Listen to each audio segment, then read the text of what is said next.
الحمد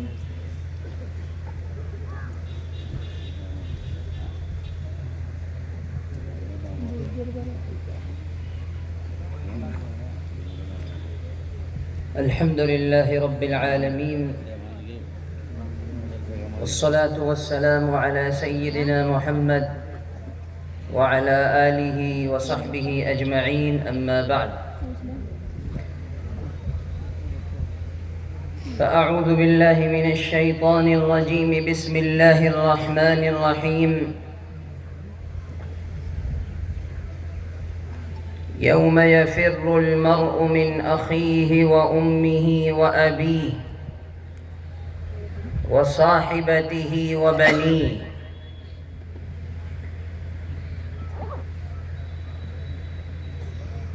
بزرگوں اور بھائیوں، آج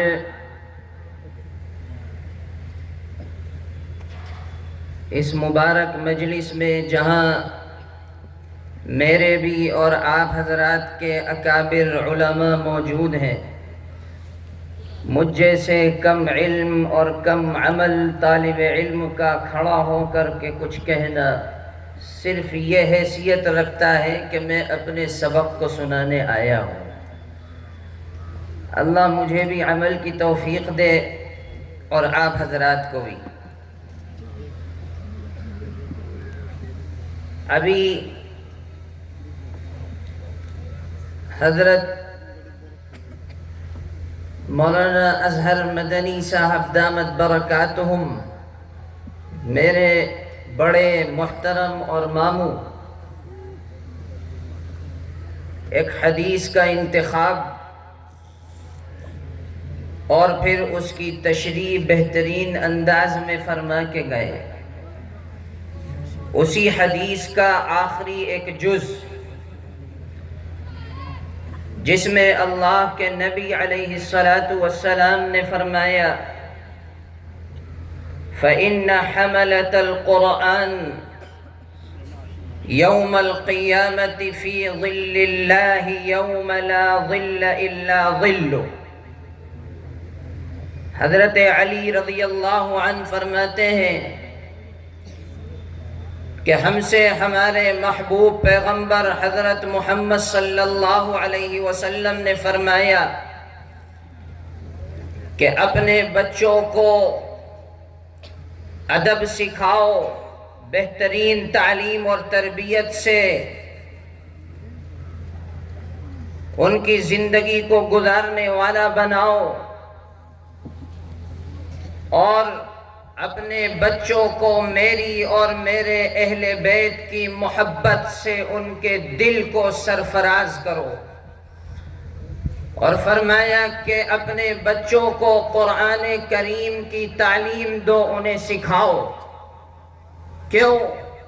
اس لیے کہ قرآن کریم کا حامل، قرآن کریم کا عامل اور قرآن کریم کو پڑھنے والا، بہترین انداز سے پڑھانے والا، قرآن کریم پر عمل کی کوشش کرنے والا، کل قیامت کے دن جبکہ یہ دنیا کے اندر چمکنے والا سورج انسان سے بڑا قریب ہوگا، نہ جانے کون کون انسان، کون کون آدمی اپنے ہی کیے ہوئے اعمال کے گناہوں کی وجہ سے اپنے جسم سے نکلنے والے پسینوں کے اندر ڈوبا ہوا ہوگا۔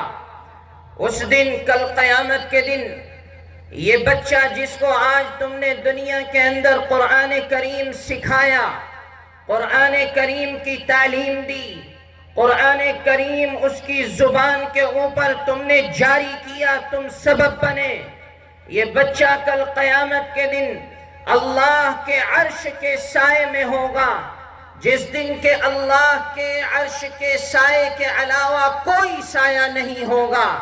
یہ بچہ اس دن اللہ کے عرش کے، اللہ کی رحمت کے سائے تلے ہوگا، اور پھر جب اس کو جنت کے لیے داخل کرنے کے لیے فرشتے اٹھائیں گے تو یہ کہے گا کہ میرے جنت میرے لیے نہیں بنی، مجھے جنت میں نہیں جانا، اس لیے کہ جو سکون اور جو قرب اللہ کے عرش کے سائے میں رہ کر کے میرے لیے اللہ سے جو قرب یہاں میسر ہے، مجھے وہ جنت کے اندر وہ راحت اور سکون نہیں، اس لیے میرے لیے یہاں رہنا زیادہ بہتر ہے۔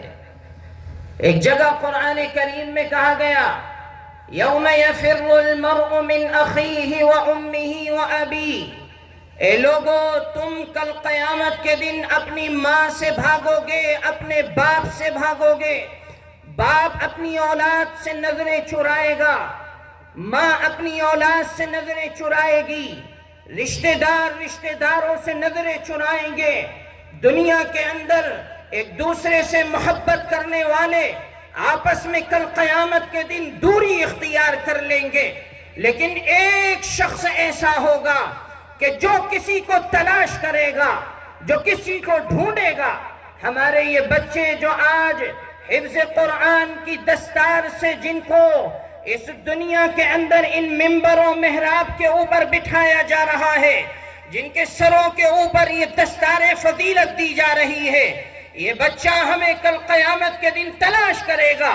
اے ابا جان ادھر آؤ، اے اماں جان یہاں آؤ، اے بھائی تو ادھر آ، اے رشتہ دار تو ادھر آ، کہاں لے کر کے جانا ہے؟ آؤ میں تمہیں لے کر کے چلتا ہوں۔